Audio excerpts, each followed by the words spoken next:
नमस्कार, जय भीम। मैं advocate doctor Siddharth Kamble, दैनिक बहुजन सौरभचा मुख्य संपादक। बहुजन सौरभ यूट्यूब चॅनलमध्ये सर्वांचं स्वागत।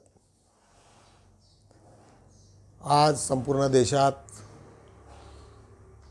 इलेक्शनचं वातावरण ज्या पद्धतीने सुरू आहे आणि ज्या पद्धतीने BJP आक्रमक होऊन प्रत्येक ठिकाणी भांडण्याच्या मूडमध्ये आली आणि भांडताना ED आणि CBIची मदत घेऊन ती संपूर्ण देशात एक हाहाकार मचवत आहे, एक मोठी गुंडागर्दी पसरवण्याच्या मनस्थितीत आहे। एकीकडे संपूर्ण यंत्रणा त्यांनी या कामाला लावलेली आहे आणि हा त्यांचा इतिहास राहिलेला आहे। भगवान बुद्ध नेहमी म्हणतात की जो माणूस वीक असतो तो कशाची तरी सपोर्ट घेऊनच तो भांडतो आणि तो सपोर्ट जर गेला तर तो मग संपून जातो। असा इतिहास भीमा कोरेगावचाही झाला। भीमा कोरेगावच्या याच्यात एक मुठभर 500 महारांनी संपूर्ण पेशवाईंचा नाश केला। ही सिच्युएशन येत असते, इतिहासामध्ये अनेकदा आली। याहीपेक्षा सर्वात मोठं उदाहरण डॉक्टर बाबासाहेब आंबेडकरांचं आहे। एकमेव माणूस, एकमेव सदस्य, एकमेव लीडर हा संपूर्ण पार्लिमेंटवरती भारी झाला आणि जे करुणा, समानता याच्या आधारित असणारी राज्यघटना लिहून संपूर्ण देशाला एक वरदान दिलं। आज ज्या लोकांनी जिथे आपली बदमाशीची जागा घेतली आणि ज्या पद्धतीने या देशात अराजकता पसरवण्याचा प्रयत्न केला त्याचा कुठे ना कुठे अंत झालेलाच आहे। आज प्रामुख्यानं आपल्याला दिसेल झारखंड, त्याच्यात हेमंत सोरेनच्या मागे ती लागली। त्या दिवशी बिहारमध्ये त्यांनी सत्ता परिवर्तन करण्यामध्ये त्यांना यश मिळालं। आज ते पुन्हा झारखंडमध्ये गेले। तिथे हेमंत सोरेनला ज्या पद्धतीने त्यांनी EDनी आपलं घेरलं ती अत्यंत दुःखदायक बातमी राहिली। हेमंत सोरेननी त्यांच्या पत्नी हिला आपली चीफ मिनिस्टरशिप जी होती ती तिला सोपवली आणि ते EDला फेस करतायत। इकडे आमचे कपिल सिब्बल जे सुप्रीम कोर्टाचे मोठे नामवंत वकील आहेत आणि माजी मंत्री आहेत, त्यांनी सुप्रीम कोर्टाला काल जागवलं की हा काय प्रकार आहे की जिकडे तिकडे सूडबुद्धीने ज्या पद्धतीने BJP सर्वांना ओढते आहे हे थांबलं पाहिजे कुठेतरी, नाही तर या देशामध्ये फार मोठी एक विचित्र परिस्थिती निर्माण होण्याची शक्यता आहे। फॉर्च्युनेटली सुप्रीम कोर्टाने चीफ जस्टिसने ऐकलं ते आणि त्यांनी सांगितलं की आम्ही 1-2 दिवसात याच्यावरती निकाल देऊ। म्हणजे कोणीतरी इलेक्शनच्या याच्यात ज्याची सत्ता आहे त्याच्या अंगावरती वेगवेगळ्या पद्धतीने हे करू नये, त्यांना त्रास देऊ नये, ही त्याच्या मागची भूमिका होती। आज बिहारमध्ये पुन्हा राहुल गांधीची सभा सुरू आहे। मोठ्या प्रमाणात प्रतिसाद मिळतो आहे आणि संपूर्ण जनता त्यांच्या मागे लागलेली आहे। दुसरा एक मोठा मोर्चा वेगवेगळ्या संघटनांनी घेतलेला आहे, सांभाळलेला आहे। दिल्ली इथे लाखोच्या संख्येमध्ये तिथे जमलेले आहेत आणि तिथे चीफ इलेक्शन कमिशनच्या याच्यात आपण घेराव करणार याच्यासाठी तिथे एक बैठक बसलेली आहे। लाखो लोक दिल्ली इथे दाखल झालेली आहे आणि त्या बातम्या मात्र नॉर्मल मीडियानी सर्व गुप्त ठेवलेल्या आहेत, पसरू दिलेल्या नाहीत। परंतु अनेक यूट्यूब चॅनल सर्वांसाठी उपलब्ध आहेत। आम्ही अनेक लोक जे ॲक्सेस नसेल ज्या लोकांना, तर आमची इच्छा आहे की त्या सर्वच्या सर्व ज्या यूट्यूबमधले चांगले क्लिप्स आहेत ते तुम्हाला आम्ही दाखवू। एक झारखंडची एक सुंदरशी यूट्यूबची एक क्लिप आम्ही तुम्हाला प्रेझेंट करतो, ते तुम्ही अवश्य पाहावं। याच्यावरून तुम्हाला अंदाज येईल की देशात काय सुरू आहे.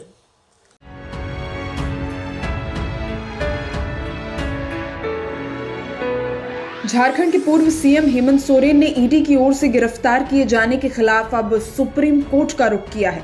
उन्होंने ईडी की ओर से खुद को गिरफ्तार किए जाने को चुनौती दी है. उनकी ओर से पक्ष रखते हुए सीनियर वकील कपिल सिब्बल ने अदालत से गुहार लगाई कि मनी लॉन्ड्रिंग के सेक्शन 19 के प्रावधानों को आपको तय करना होगा. उन्होंने कहा, आखिर किसी को इस तरह कैसे अरेस्ट किया जा सकता है. उन्होंने बेंच से अपील की है कि आप जल्द ही इस पर फैसला लीजिए. इस पर चीफ जस्टिस डीवाई चंद्रचूड़ ने कल ही सुनवाई करने पर सहमति जताई. वहीं इस पर सॉलिसिटर जनरल तुषार मेहता ने कहा, हेमंत सोरेन ने हाईकोर्ट में अर्जी दाखिल की है. इस पर कपिल सिब्बल ने बताया कि हेमंत सोरेन ने हाईकोर्ट से अपनी अर्जी को वापस ले लिया है. कपिल सिब्बल ने इस दौरान हेमंत सोरेन की गिरफ्तारी के खिलाफ तरीके पर भी सवाल उठाया है. उन्होंने अदालत में कहा कि हेमंत सोरेन की गिरफ्तारी के मेमो में टाइम 10 बजे का बताया गया है, जबकि वास्तव में अरेस्ट 5 बजे शाम को किया गया. ये बेहद गंभीर मामला है. इस पर आपको ध्यान देना चाहिए और राहत भी. इसके बाद एडिशनल सॉलिसिटर जनरल एसवी राधू ने कहा कि हेमंत सोरेन के खिलाफ आरोप बेहद गंभीर हैं. ये भी ध्यान देने की बात है. यही नहीं, सुनवाई के दौरान कपिल सिब्बल ने गिरफ्तारी को राजनीतिक कारणों से भी जोड़ दिया. उन्होंने कहा, आखिर चुनावों से पहले ही गिरफ्तारियां क्यों तेज हो जाती है. इस पर चीफ जस्टिस ने कहा कि हम आपके सभी सवालों पर कल विचार करेंगे. गौरतलब है कि गिरफ्तारी के चलते हेमंत सोरेन ने झारखंड के सीएम पद से ही इस्तीफा दे दिया और अब उनकी जगह सीनियर नेता चंपई सोरेन राज्य के नए मुख्यमंत्री होंगे. इसी दौरान हेमंत सोरेन के करीबी नेता चंपई सोरेन विधायकों के साथ राजभवन पहुंचे और उन्होंने सरकार बनाने का दावा पेश किया. उन्होंने कहा कि हमारे पास 47 विधायकों का समर्थन है. राज्यपाल सीपी राधाकृष्णन ने हेमंत सोरेन का इस्तीफा स्वीकार कर लिया है. हालांकि चंपई सोरेन का शपथ कब होगा, इसको लेकर संशय बरकरार है. यानंतर नियमित आम्ही एक बुद्धकालीन एक क्लिप दाखवत असतो. त्या क्लिपमध्ये आज आम्ही एक वेगळा छोटासा एक सुंदरसा प्रसंग दाखवत आहोत. बुद्धकालीन अजातशत्रू अत्यंत हताश झालेले असतात आणि बुद्धाच्या मार्गदर्शनात, बुद्धाच्या प्रभावात, बुद्धाच्या विचारात ते संपूर्ण मगन झालेले असतात. आणि शेवटी त्यांना असं वाटते की बुद्ध आता आपल्याला सोडून जाणार आहेत. कारण बुद्ध त्यावेळेस 80 वर्ष होऊन गेलेले असतात आणि त्यांनी असं ऐलान केलेलं असते की मी आता लवकरच माझा प्राणत्याग करील. आणि ही बातमी वाऱ्यासारखी सर्वीकडे पसरलेली असते. आणि राजा प्रसन्नजी त्यांना जाऊन भेटतो. तो म्हणतो की असं करू नका. आणि तो म्हणतो की बुद्धांना अनुसरून राजा प्रसन्नजी म्हणतो की मला पण तुमच्यासोबत समाविष्ट व्हायचं आहे. त्यावेळेस भगवान बुद्ध म्हणतात की नाही राजन, तू ज्या धार्मिकतेने हे हा पूर्ण देश चालवतील, आज तुला सर्व लोकांची गरज आहे. आणि अशा याच्यात तुला तुझ्या सर्व प्रजेचं हे करावं लागेल. त्याला समजावतो आणि तो सांगतो की तू कसं राज्य करावं. आणि ही जी भीती आहे तुझ्या याच्यात मनात की तुला अजातशत्रूची ती भीती काढण्याचा पूर्णपणे प्रयत्न करतात. ही सुंदरशी क्लिप याच्यावरनं तुम्हाला दिसेल.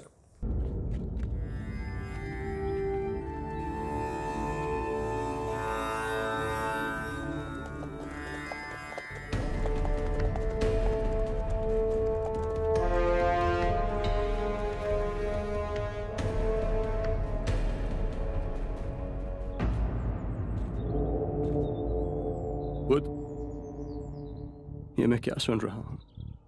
आप 3 माह पश्चात महापरिनिर्वाण लेंगे.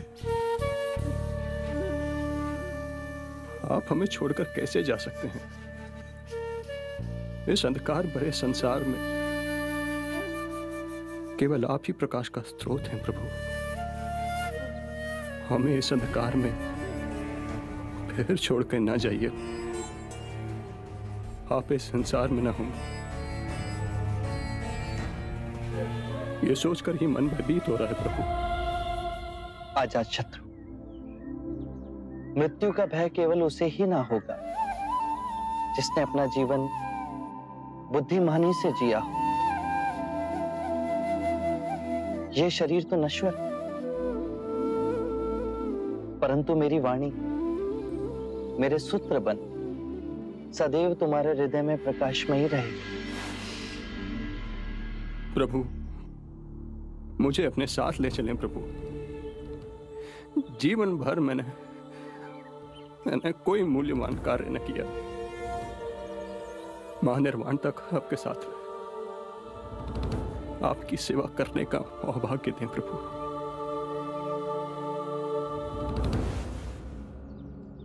अजातशत्रु, यदि तुम मेरे साथ चल पड़े तो तुम्हारे प्राणों से भी अधिक प्रिय मगध का क्या होगा।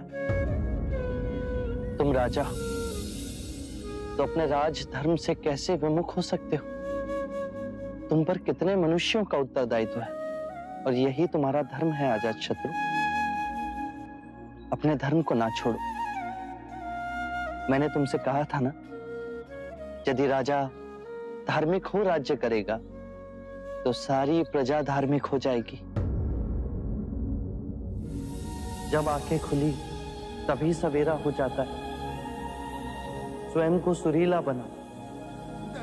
जब सुरीले हो जाओगे तो अपने अंदर धर्म का उदय पाओगे और उस धर्म से ब्राह्मण, मंत्रीगण, गृहपति सब कंपित होंगे, सब तरंगित होंगे। और जब वो धार्मिक हो जाएंगे तो सारी प्रजा धार्मिक हो जाएगी। प्रभु, आपको फिर न देख सकूंगा। इस भय से मेरा दम घुट रहा है प्रभु। जीवन जीने का एक ही रहस्य है, स्वयं को भय से मुक्त कर दो। ना ही आने वाले कल की चिंता और ना ही बीते हुए कल का रोना और ना ही भयवश किसी के साथ चिपको। जीवन का एक सत्य और समझो अजातशत्रु, यदि तुम किसी व्यक्ति, विचार, वस्तु से चिपकोगे तो उसे गवा दोगे। जिस क्षण तुमने सहायता के लिए हाथ फैलाना बंद किया, उसी क्षण से तुम पूर्ण मुक्त हो जाओगे।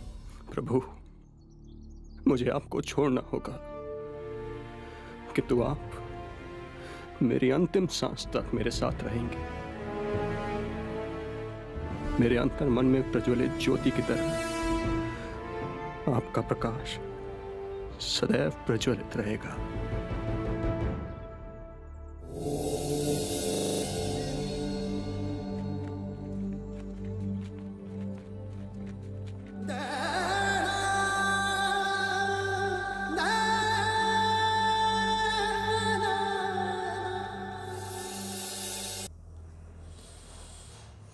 आज बहुजन सौरभचा आज आमचा 1 फेब्रुवारीचा मोठा आज आमचा न्यूजपेपर आहे तो बघू। आज आम्ही प्रामुख्यानं भारतीय हद्दीतून चीनने मेंढपाळांना हुसकावले, भारतीय नागरिक भिडले। एक लडाखची एक न्यूज आहे, मोठ्या प्रमाणामध्ये तिथे चायनीजच्या मेंढपाळाची तिथे मोठी एंट्री झालेली आहे, त्याच्यामध्ये चकमक झालेली आहे। ती एक बातमी आम्ही आज लावलेली आहे। दुसरी, झारखंडचे मुख्यमंत्री हेमंत सोरेन यांना अटक, एक बातमी लावलेली आहे। नंतर चंपाई सोरेन झारखंडचे नवे मुख्यमंत्री। त्याच्यानंतर नागपुरात व्यापाऱ्याचे 2 कोटी रुपये लुटले, एक छोटीशी सुंदर बातमी आहे। आश्रमशाळेतील 109 विद्यार्थ्यांना जेवणातून विषबाधा। फडणवीस सरकार ब्राह्मण बाबांवर कारवाई करत नाही, श्याम मानव। भीषण थंडी आणि तुफान पाऊस, दिल्लीकरांची हाल। आज त्याच्याच खाली आज आम्ही आमचे मित्र रणजित मेश्राम यांचा एक सुंदरसा लेख, एक जे बातमी दिलेली आहे, बातमी नाही एक जाहिरात दिलेली आहे, रामजी आंबेडकर यांच्यावर विशेष लेख। तुम्हा सर्व लोकांना माहिती आहे की डॉक्टर बाबासाहेब आंबेडकरांचे वडील रामजी आंबेडकर यांनी बाबासाहेब घडवण्यामध्ये काय काय त्यांचं योगदान होतं। सर्वीकडे रमाईचं योगदान मानतात, परंतु खऱ्या अर्थानं रामजीचं योगदान हे लोक विसरलेले आहेत। याच्यावरती एक सुंदरसा एक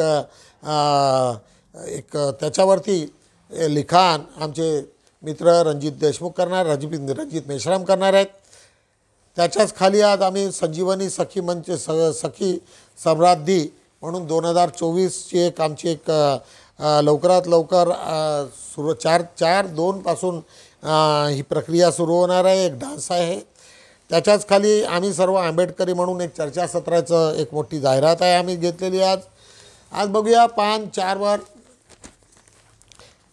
5/4वर बौद्धांची प्रगती आरक्षणामुळे नव्हे तर धर्मांतरामुळे झाली. डॉक्टर राजरत्न आंबेडकर खरी बाब आहे. जरी आम्ही बौद्ध धर्म घेतला नसता आणि आरक्षण मिळालं असतं तर आमची अवस्था तेवढी चांगली झाली नसती.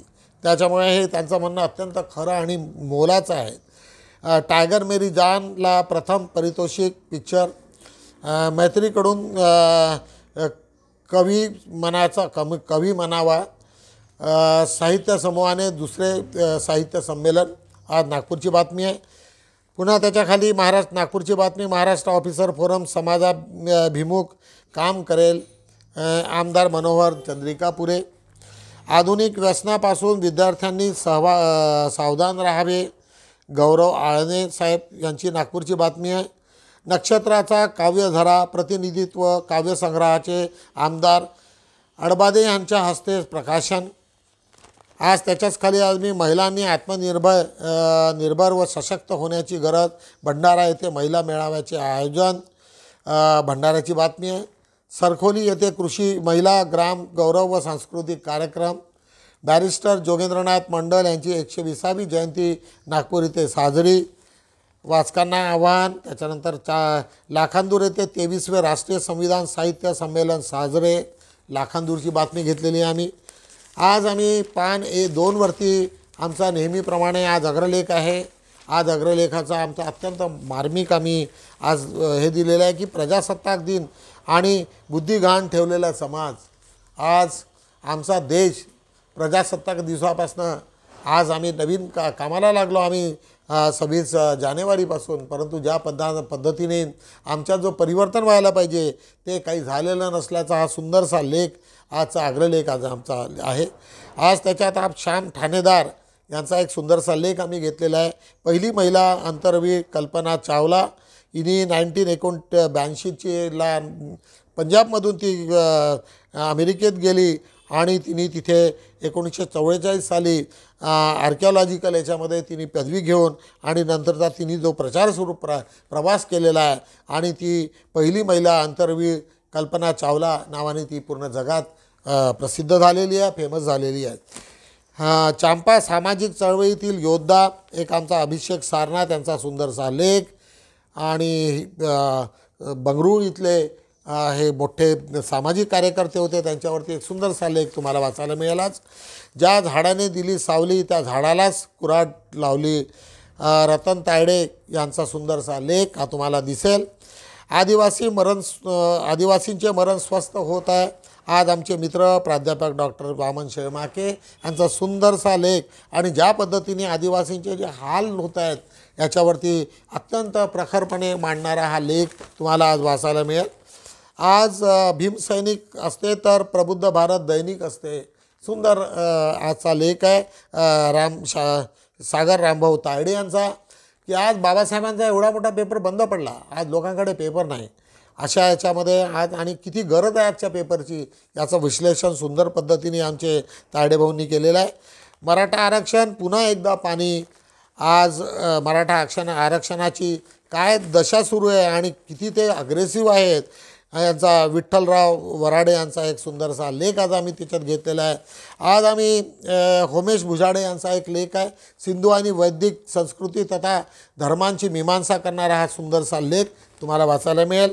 इतिहासाची दिवाळखोरी काल्पनिक चाणक्य अमृत मुरलीधर भोसेकर यांचा हा सुंदरसा लेख अत्यंत सुंदर आहे, वाचनीय आहे आणि इतिहासाच्या सर्व बाबीला उजाळा देणारा हा एक लेख आहे. अशा पद्धतीने आम्ही 5/4 आम्ही कंप्लीट केलेलं आहे. बंधूंनो, माझी सर्व लोकांना अशी विनंती आहे की आता हा इलेक्शनचा पिरियड आहे. तुम्हा लोकांना जागृत राहायचं आहे. EVMवरती प्रामुख्यानं आम्हाला सतत लक्ष ठेवायचं आहे. आज आम्ही एक व्हिडिओ पाहिलेला आहे त्याच्यात असं दिसतं आहे की 2019चा जो इलेक्शन झालं त्याच्यामध्ये नरेंद्र मोदी हे दुसऱ्यांदा प्राईम मिनिस्टर म्हणून निवडून आले. त्याच्यात इतक्या धांदली होत्या आणि त्याच्यामधला जो डेटा होता तो जो त्याच्यात कुठेच मॅच झालेला नाही आणि त्यांनी कसं मॅनिप्युलेशन केलं याच्यावरती सुप्रीम कोर्टामध्ये पुन्हा याचिका लावलेली आहे. असं ते पुन्हा आता रिपीट होऊ नये अशी कल्पना असं सर्वांना वाटते. आज बघूया सुप्रीम कोर्ट आपल्याला काय काय निर्णय देईल, लोकांचं कसं संरक्षण करेल आणि या संपूर्ण राज्यघटनेचं कसं संरक्षण करेल याच्याकडे सर्वांचं लक्ष आहे. तुम्हा सर्व लोकांना अशी माझी विनंती आहे की आपला व्हिडिओ जो आहे तर सर्वसामान्यांसाठी आहे. थोडक्यात आपण पूर्ण देशाची कल्पना देणारा हा व्हिडिओ असतो यूट्यूब चॅनलचा. त्याच्यामुळे तुम्ही याला सबस्क्राईब करा, अनेक लोकांना सर्क्युलेट करा, जेणेकरून नटशेलमध्ये सर्व गोष्टीची तुम्हाला माहिती मिळेल. एवढं बोलतो आणि इथेच थांबतो. पुन्हा भेटूया उद्या 2 फेब्रुवारी रोजी. तोपर्यंत जय भीम.